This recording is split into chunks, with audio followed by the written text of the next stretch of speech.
Well, let's get this started. It's 10 o'clock at New Mexico, and I know Dr. Phillip Shero and Laura Shero, you are in Texas. Welcome, everyone.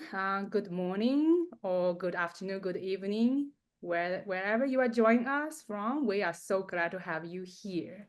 Welcome to our second public webinar. I'm Kefei Wang. At TDI Success Insights, my role is to translate business data into actionable insights, actionable business insights, and to support our global partners as they bring our marketing initiative to life around the world. And today I'm so excited to join by our wonderful guest, Dr. Phillip Shero and Laura Shero. I'll let you briefly introduce yourself in just 1 minute. In this session, we are exploring low-cost, high-impact EQ strategies for leaders. And here's a radical thought. Leadership isn't tied to any title. So each of us is leading in some part of our life or work. So whether you are managing a team or not, you will walk away today with practical applicable tips to strengthen your EQ. As we get started, please take a moment to type into the chat where you are joining us from. I see Dr. Phillip Shero gave an example. So we want to hear where you are joining us from and what you are hoping to take away today. Now, let's actually do the introduction first. I'll move back about the who is TDI part. Why don't you tell us a little bit more about yourself, Laura Shero and Dr. Phillip Shero? Yeah, so thank you, Kefei. I'm glad to be here today. So, yes, my name is Laura Shero, and I'm the VP of Learning and Assessment at Masterminds Leadership. I use EQ on a regular basis. In fact, this afternoon, after we finish this session, I'm facilitating with groups of managers and directors an online learning about EQ with them as well. So it's kind of the bread and butter of what I do. I work with managers and directors, helping them learn leadership skills. Many of them are in that role and are experts at what they do, but not yet experts at leadership. And so that's kind of the wheelhouse of where I live each day. Hello, everyone. I'm Phillip. And what I spend most of my time doing from a work perspective is one-on-one executive coaching. So I tend to work with senior leaders as well as people who are in a succession plan. So folks that are working towards a promotion or being considered for moving up into senior leadership roles.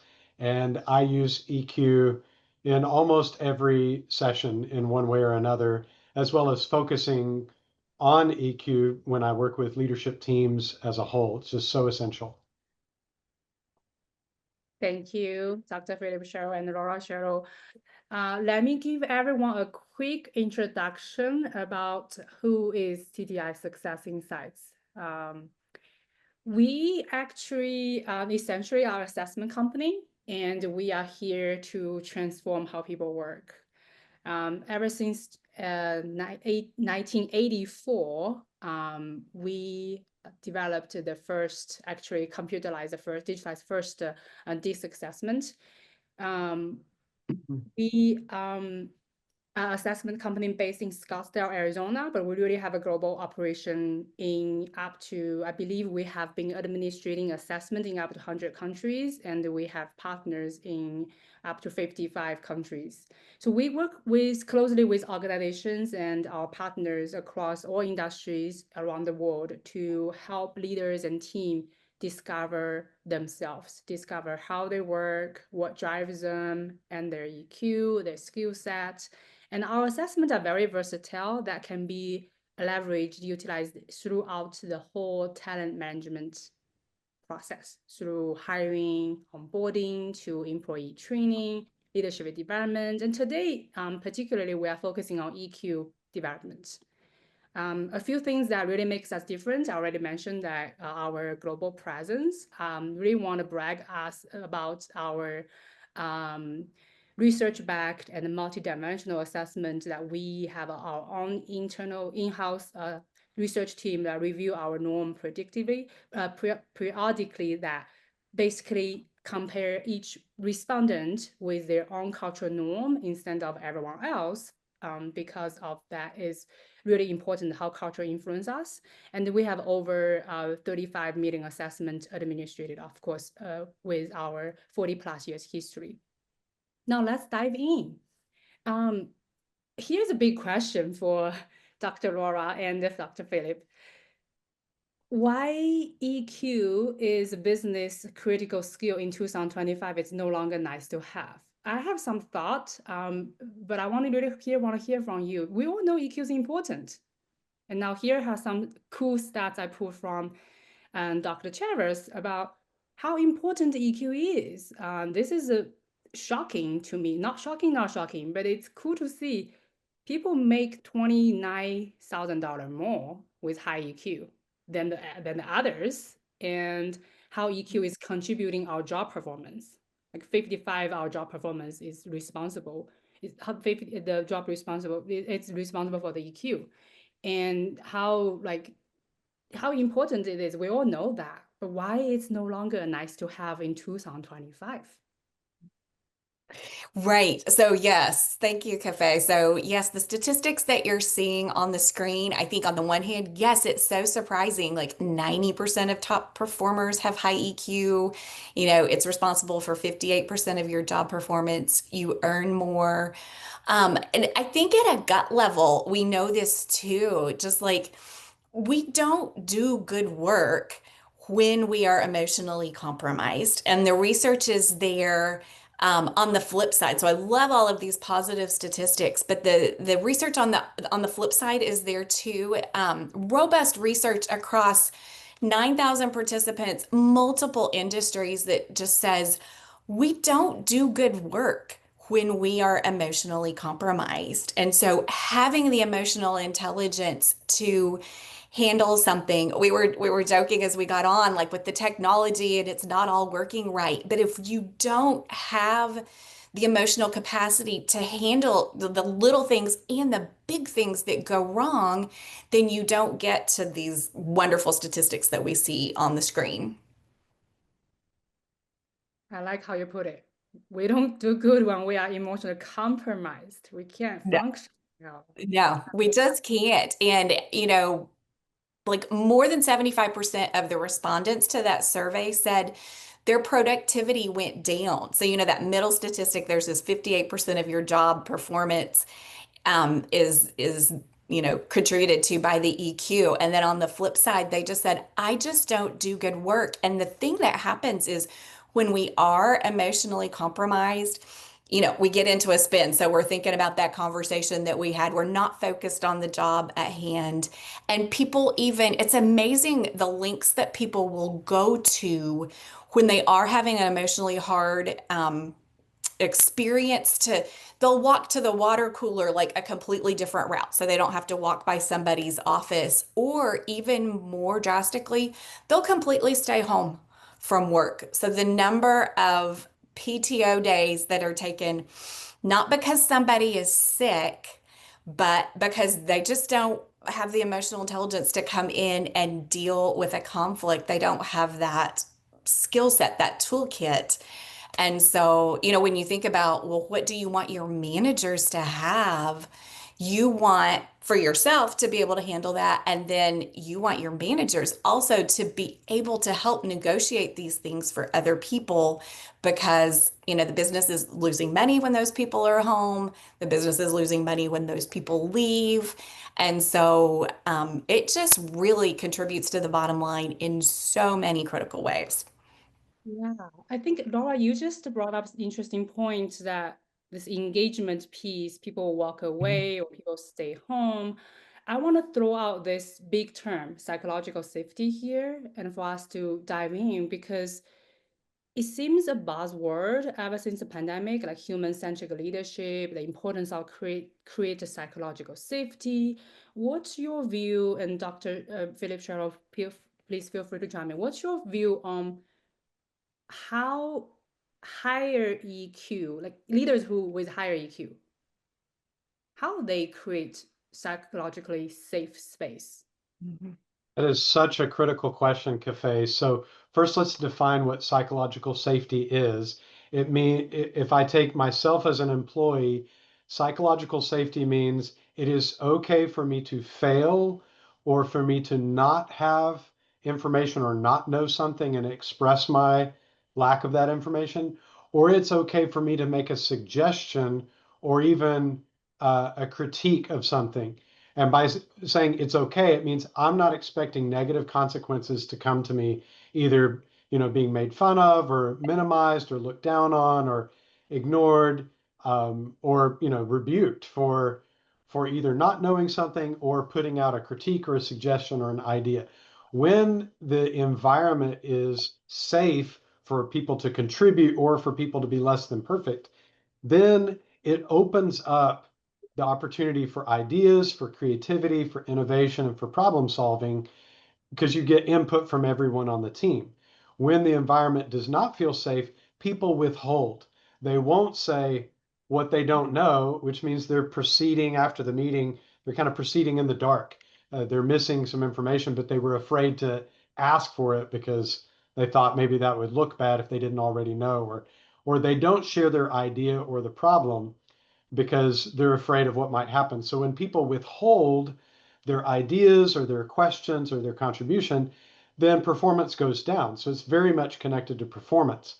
How leaders create psychological safety is with that EQ, with that emotional awareness of where people are. They make it okay for people to be in process. In other words, I may not have it all together or have the final solution or the best idea, but it's okay to be in process. And they create that safe space. And one way they do it is by letting people see that they themselves are not perfect. And whenever something happens, whether it's a critique or a question or an idea, by supporting the person who brought that, whether they take that idea up or not, they're supporting the person and the contribution. So that EQ, they're monitoring what's going on and not just, knee-jerk reacting to what people might put out in the space. It sounds like this leader who is higher EQ can really create space for team organization to flow ideas. And we all know that's critical in nowadays world when so many it's rapidly changing workforce, so many things going on in the world, and industries, organizations are put to a spot that in a pivotal moment, we have to innovate, we have to catch up with Yes. and AI. So we do need employees to speak up more, to not be afraid of making mistakes, willing to admit mistakes and challenge the status quo. So I see, yeah, that's very critical. I have a few more stats here. If any audience interested in stats, this is about actually a interesting survey from 2022 conducted by Boston consulting group about inclusion and diversity in leadership, and they talk about why how psychological safety levels employee to play in the field. Let's move on. Let me think, is there anything else we need to talk about more? Any other thoughts when you, Laura or Philip, see the stat here in terms of importance of psychological safety and EQ before we move on? So Yes, go ahead. well, go ahead. No, you Well, go I ahead. just wanted to say that, having emotional intelligence does not mean that there is the absence of difficult emotions. And so I wanted just like we haven't just completely defined emotional intelligence, but it's when we talk about emotional intelligence, we're not talking about elevating emotions and saying that they win, that they triumph over logic, but we're also not talking about shutting them down.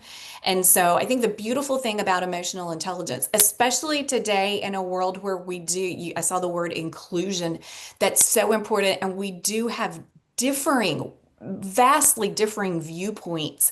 And so the safety to be able to bring that and to disagree kindly and to be able to have difficult conversations. That comes from a place of EQ where you don't shut down emotion, but you also don't elevate. You bring, it's like a beautiful balance of logic and emotion working together to say, here's what I feel,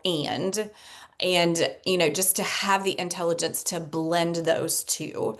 That's what we're talking about with EQ, and that's part of why it is so valuable for building psychological safety, because you can feel what you feel, but without running over someone and without being shut down. I'm so glad you brought this up, Laura. Oftentimes, there are some myths in the market about EQ. Is is about, oh, EQ is making us feel happy. We're not talking about that. We're not talking about making people just feeling better. We're not talking about compressing our emotion. It's about processing it in a way that Yes, um, leave a positive impact. Let, exactly. let's dive in. I know the audience are probably waiting to hear what are the practical ways. How can we do that without, I mean, nowadays, many of organizations are cutting down the training budget and not saying the costly training, EQ training are not good. It's just in the meantime, what can we do with the practical tips to get us going? Let's talk about the strategies. How can we strengthen leadership development with EQ? The first one I have here, I know in our last conversation, Laura, you mentioned, Dr. Laura, you mentioned that that's something you guys do. Oh no, I'm ahead. Sorry. Let's go back. Start with fundamentals. We talk about how emotions are both mental and physical response. I want you to share your insights here because I think you had some cool examples here.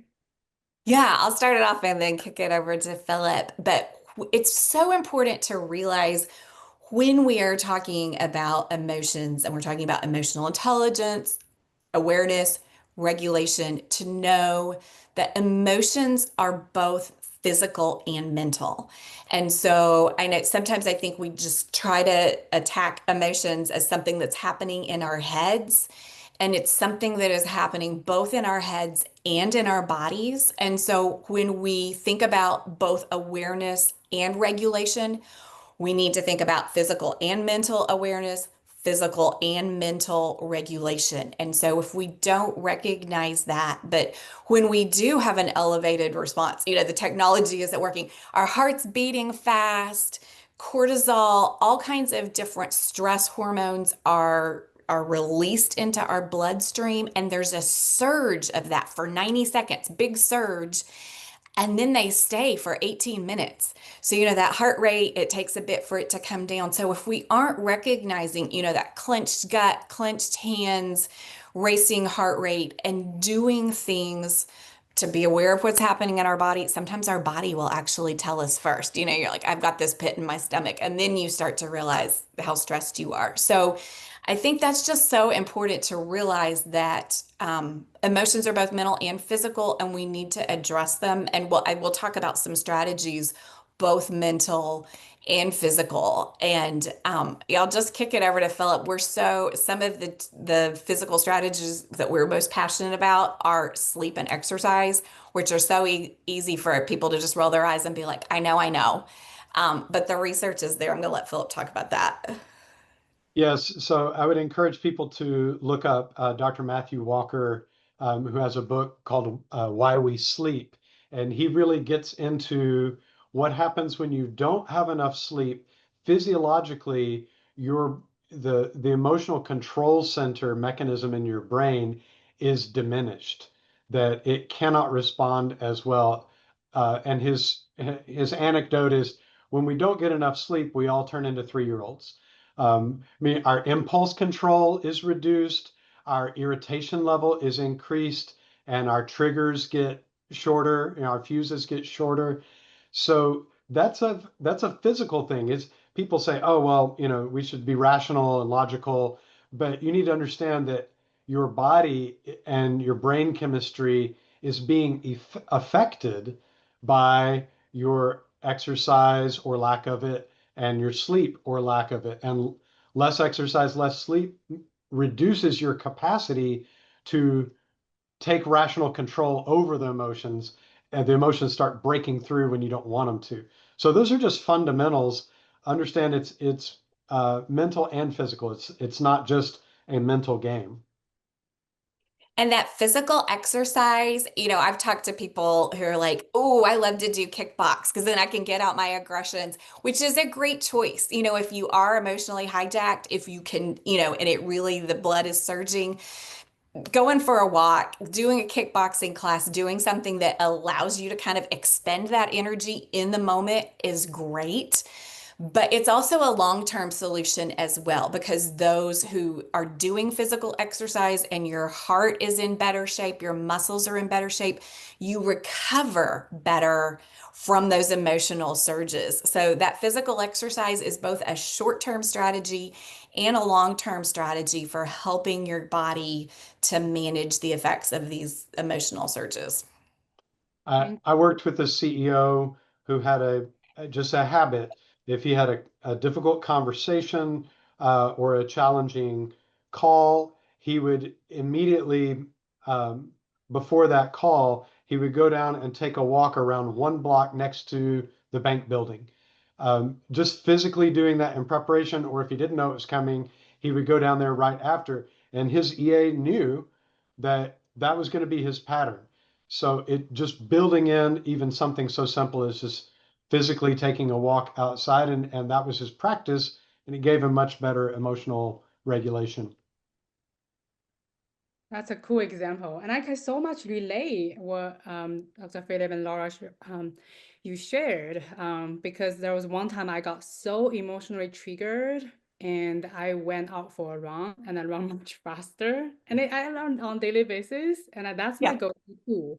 So my key takeaway here is understanding it's both physical and mental, and find the tools that help you cope with it. How find a Yeah. physical exercise that works for you. And I'm gonna move us to the next point, but I want to, before we move to the next strategy, I want to share a quick takeaway here about this physical response, because we all know that we cry when we are sad, we sweat when we are anxious, we Mhm. literally shed our skin once a month. So emotions are no difference, because if we don't process them, they are like a backlog. Mhm. Imagine you have 1,000 email notification. So it's backlog. And recently I participated in a coaching training and they had an analogy about unprocessed emotion is like clogged Mhm. artery. You can't really go through.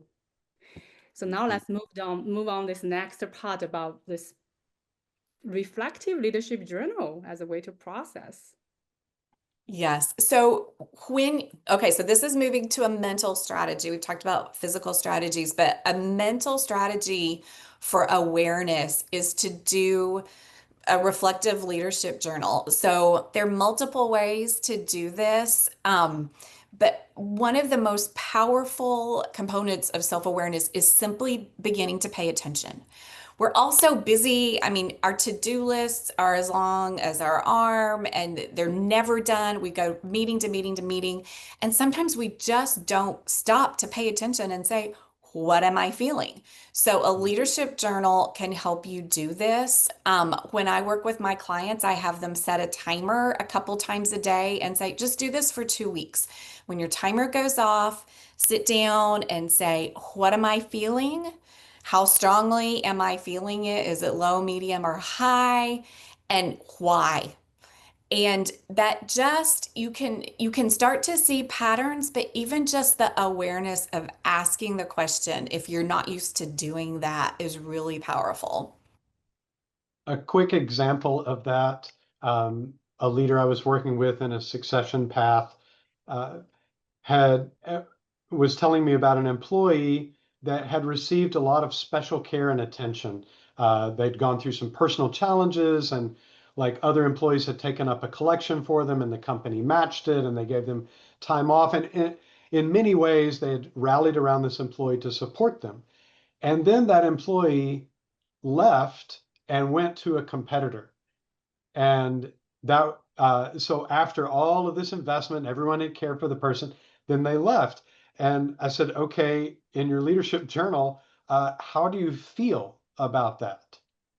And he's like, well, we just got to move on. We got to fill the spot. There's a job to do. So I'm already doing interviews and getting some resumes and we're going to fill this. And I said, whoa, whoa, whoa.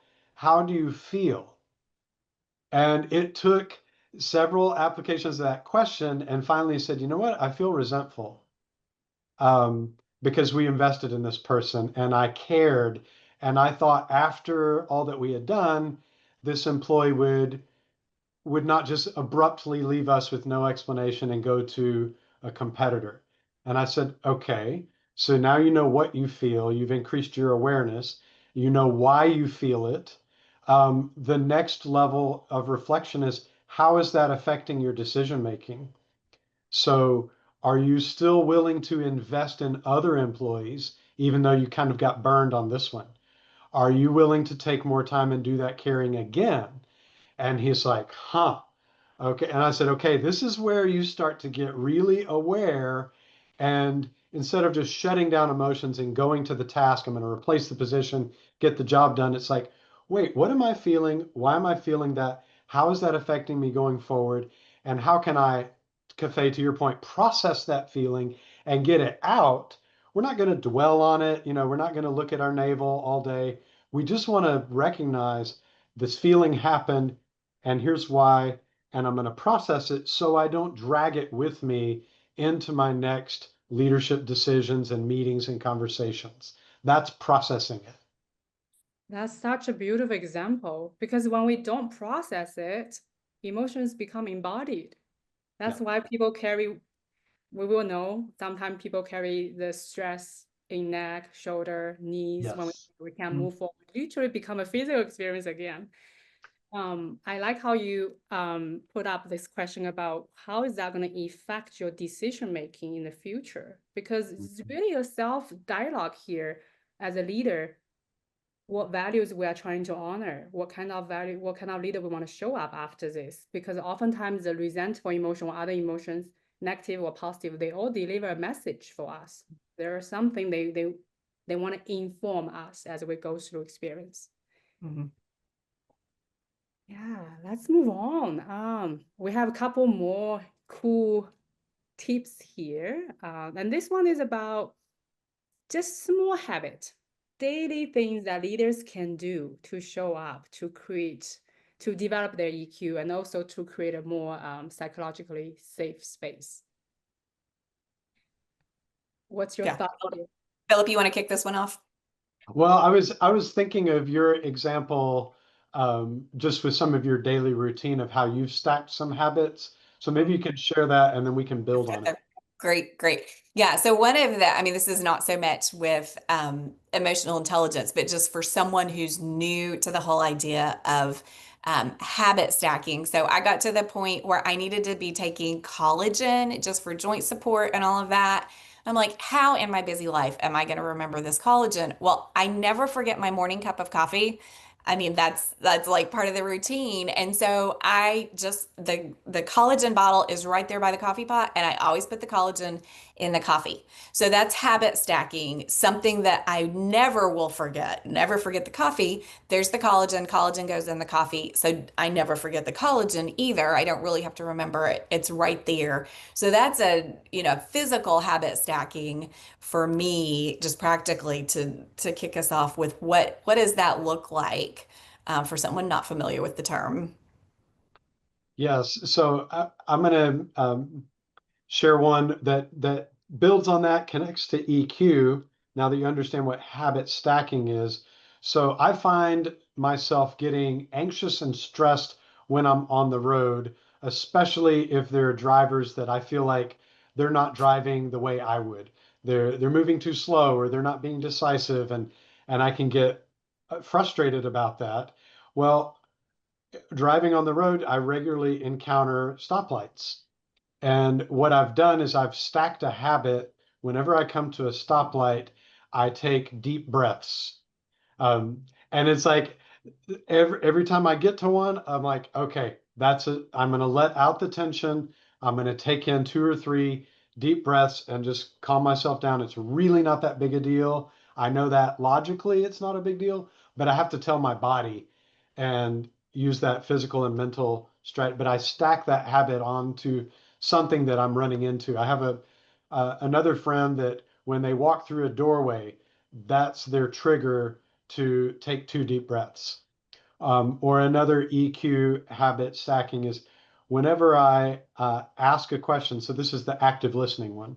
When I ask a question, um, my habit that I've stacked on that is to respond to whatever they say with another question. So what this does is it puts a pause between me hearing them and like jumping in with an idea or a suggestion. When they answer my question, I'll ask a second question and it causes me to pause, to listen better. They feel more heard, but I'm stacking a habit on a habit. Build a habit of asking questions and then follow it up with another question. Everyone slows down, calms down, feels less defensive because we're in an inquiry mode instead of a let me tell you how to solve your problem mode. So those are some just simple habit stacks that I do. That's so cool.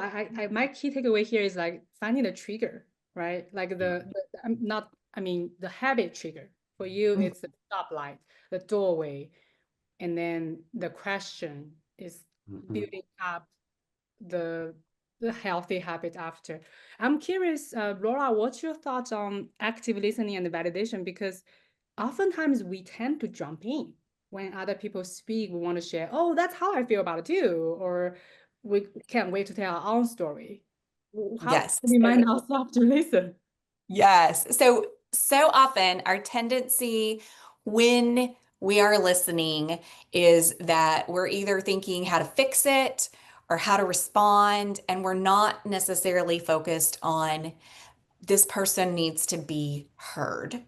And there's a quote by Dr. Augsburger who says, being heard is so close to being loved that most people can't tell the difference.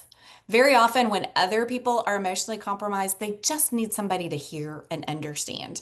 And they don't necessarily need you to fix the problem. Maybe they do, but just listening and then active listening, or we call it reflective listening, just says, hey, what I'm hearing is, for example, the project deadline is today, and you were counting on the rest of your team to have their info to you, and they don't, and you're going to be on the spot because you're the team lead. They're like, yes. And you can just say, that sounds really tough. And they're like, it is. I'm going to get it done, but it's really tough. Thanks for listening. And so just being there and letting them feel heard. Now, maybe they're asking you to chip in and help, but maybe not. But we jump in, or we'll say, I don't have time, or whatever, before we have really heard them. And so being sure we're focused on what are they hearing? And like Philip said, asking those questions instead of just assuming that we know is so important and can be the solution all by itself sometimes. I That's a also beautiful. want to just chime in with another note about the pause and breathing, because when I first started studying emotional intelligence and I was, reading the books that said breathe, and we learned this in elementary school, like stop and count to 10, and I thought, that's just kind of juvenile and not really helpful. But the research is really strong that shows us that breathing, taking deep breaths, really actually, again, we talked about physically what's happening in your body. And if you'll take a deep breath and exhale slowly, when we breathe out, it activates the systems in our body that calm us down. That's what breathing out does. And so if we'll, take a breath and let it out slowly and do that a few times, first of all, we're getting oxygen to our brain. And so that's really good. But the breathing out is helping get rid of all of those extra toxins and chemicals that have been released. There's all kinds of studies. We don't have time to go all into it, but I mean, deep breathing techniques are used by the Navy SEALs and all kinds of elite organizations as calming techniques. So if you're like I was and you're like, breathing, whatever, that's the elementary school technique. It is deep and serious, and it really works if you'll just take time to do it for a bit. Thank you for sharing. now I felt like that should probably come first, right? Maybe before the intense meeting or before your one-on-one, before you have a conversation with person who you have conflict with at work, breathe first. Then that might calm your body down, and then you can Yes. in a more listening mode. Yes, exactly. It's Great. so much the example Dr. Philip and Dr. Laura you shared is related to coaching coach's presence about level 3, level 2 listening, like you are there deeply, actively listen, and then you validate, you mirror, you frame back what the person is experiencing, because oftentimes people share they just want to be heard, like you said, Dr. Laura. It's so close to love, people cannot tell the difference. And I was reading a book yesterday about The Mountain Is You. That book name, it's about self-sabotage. But in the book, it talks about why people need this validation, because sometimes we don't get enough validation, emotional validation on our Mhm. own. So we seek out. So you don't validate them, they double down. They seek Mhm. out it. They really, there's some psychological need behind that. Mhm. Let's move on. So we talk a lot about how leaders can help themselves to enhance the EQ. Now let's talk about how they can help others in the team, how they can help their team to navigate difficult time. Mhm. Yeah, so reframing, the technique of reframing, just, if you literally think about a camera or a picture frame, it's what is the angle through which I'm viewing this situation? And we tend, especially when we're emotionally hijacked, to just view it through, one angle. It's, me today, what's happening. And so if we, for ourselves and for others, can help reframe, it's just trying to look at it in a different way, just to say, hey, I know you're kind of stuck in this perspective, but let's look at it from like, what's this going to look like a month from now? And will it be as big of a deal? Or let's look at it from, the perspective of the client. And very often this takes some help because we do tend to get stuck in our own perspective. So it's a technique that we can learn, for ourselves and then when we're coaching or helping other people. Dr. Philip, do you have example? I'm curious, based on what Dr. Laura you shared, how in real life, how this look like, right? Like if the leader sees opportunity to like sees a need to reframe, how can we make sure the other person is ready to receive? What's the dynamic look like here? Oh, that's a great question. How does a leader, if you see an employee who needs to reframe, how can you make sure they're ready to receive? Um, that's where I think these strategies we're sharing need to fit together. So we're not taking them in isolation. So if you begin with that active listening and validating the person, you may not agree with what they say, but you can still validate the person. Then you create openness for, for where they will be open to hear a new idea from you. But if you just walk right in and you say, hey, you're not looking at this correctly, if you'll just wait another 18 months, you'll be up for the next promotion, even though your colleague just got the job that you wanted. If you'll just back off and look at the big picture, you'll see that you still have a great future here. Well, nobody wants to hear that in the moment where they just feel like they got overlooked or minimized. So you start with the reflective listening. You start by calming down the temperature and valuing the person, and then you will create openness to influence or openness to say, well, how else can we look at this? How can we set you up for success? And how can we help you be on a track to achieve what you want?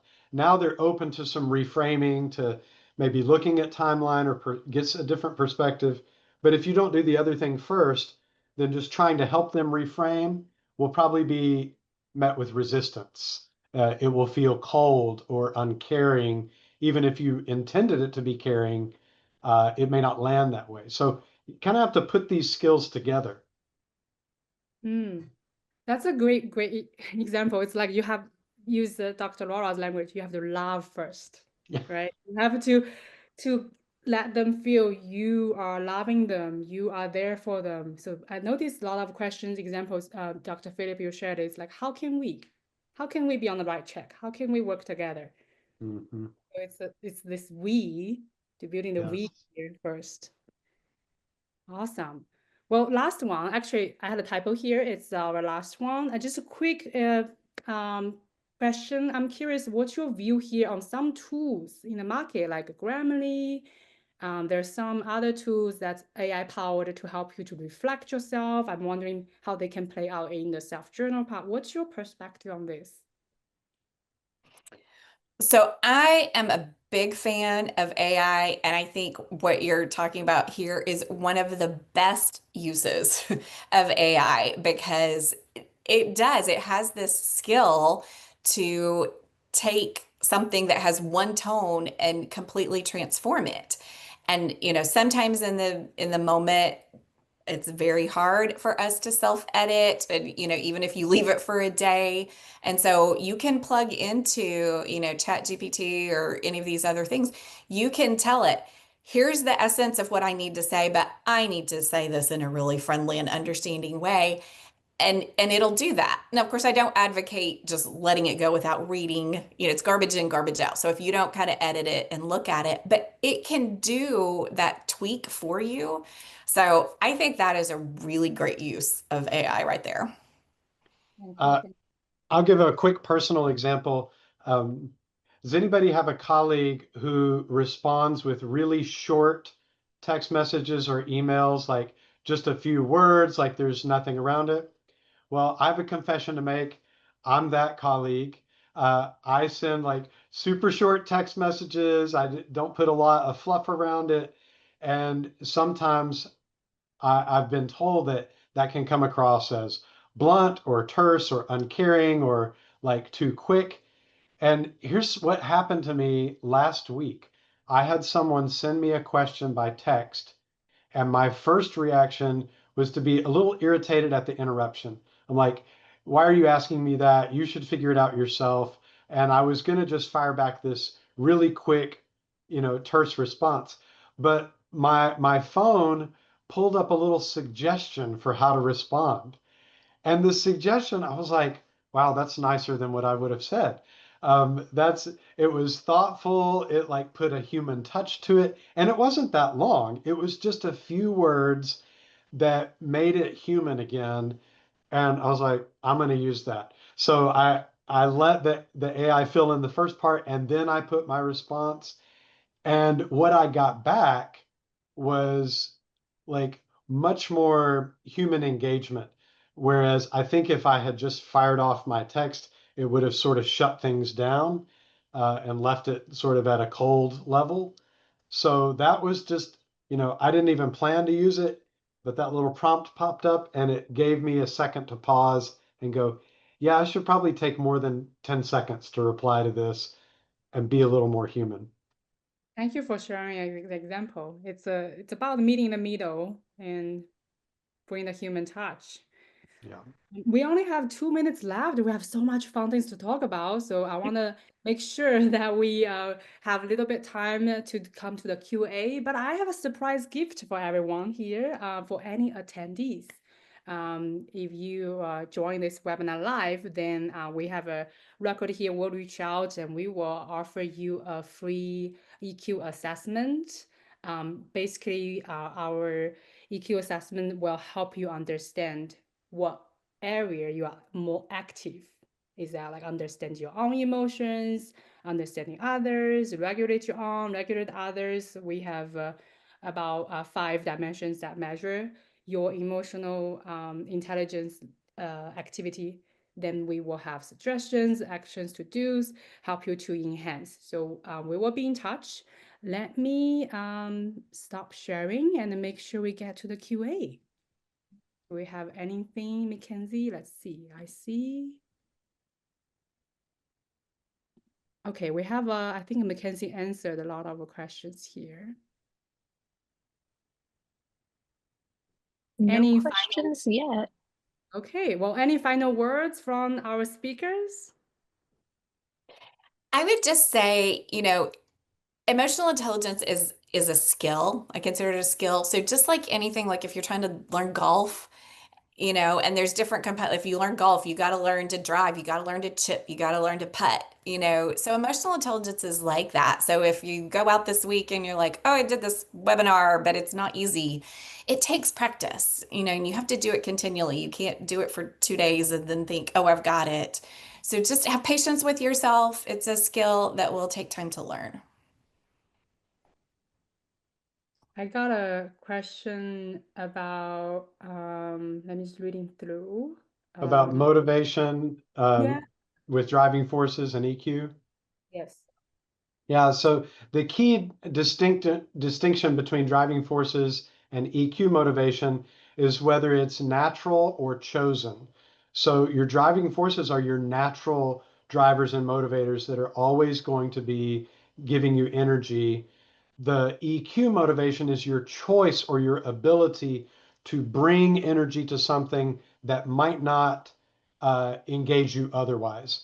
So when you've got to summon that emotional energy, it's not natural. That's your choice. So when you strengthen that muscle, it enables you to kind of dive in and stay engaged in things that aren't naturally driving or motivating you.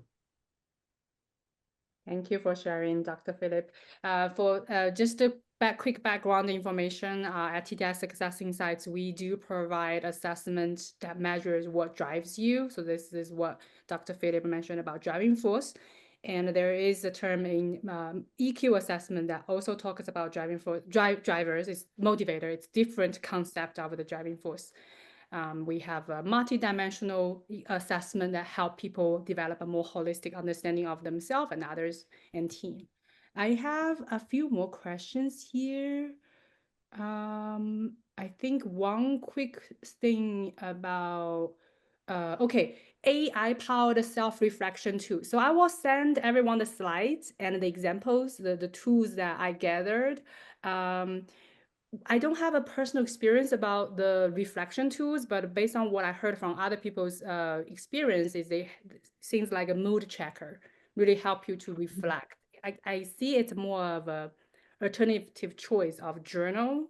Maybe it's add-on, maybe it's not a replacement, but it help you connect with your moment and reflect how you feel in that moment. So it's like Yeah, mood there's check. several on there, and so I don't use them, but I'm familiar with at least one of them. And it will, like, you can log, and it'll ask you 3 times a day, and it'll have you rank it. And then if you enable it, it'll give you little pop-ups that say, just remember to take 5 deep breaths. So it can help you with both the awareness and the regulation side of things. So some of them are free, some of them have, in-app purchases and all, so you can just check out the different ones. I have more questions coming in. Hang on, let's pick one or two more. Our time is getting close. Is there a reasonably quick exercise to do with a leadership group to get them to check themselves on EQ in a stressful interaction? Any like exercise ideas?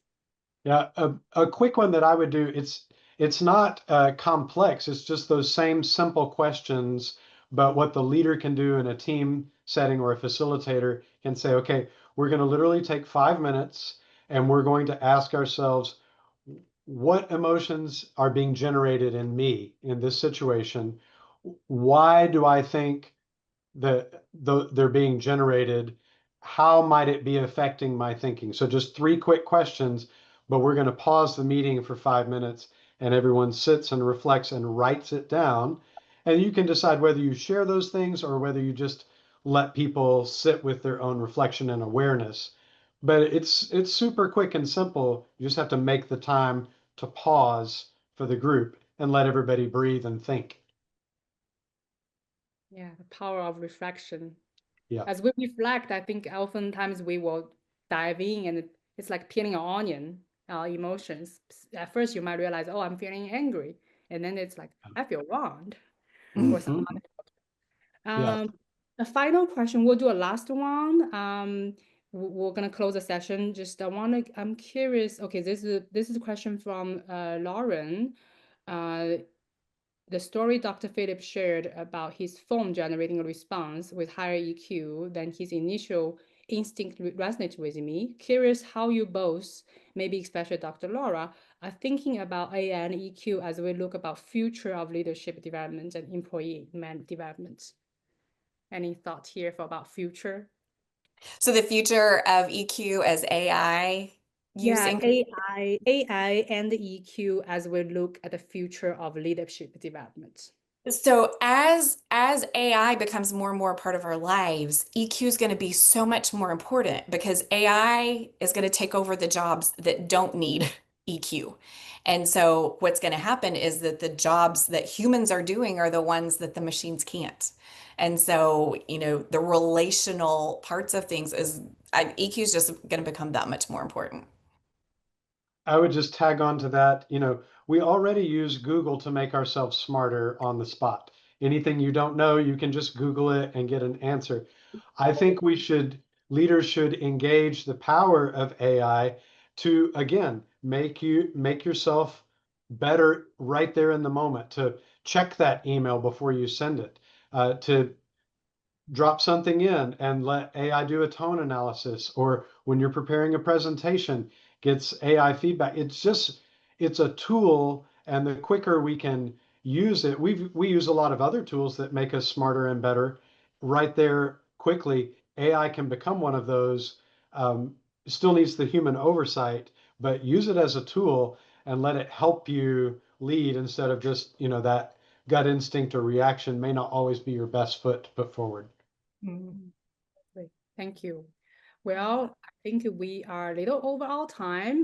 This 45-minute discussion can easily last an hour or more. Thank you everyone for joining us, and thank you our amazing speakers, Dr. Phillip Shero and Dr. Laura Shero. This is a wonderful session. If you have any questions, feel free to reach out to us, and everyone will receive a recording, recap and slides. Have a wonderful rest of your day. Thank you.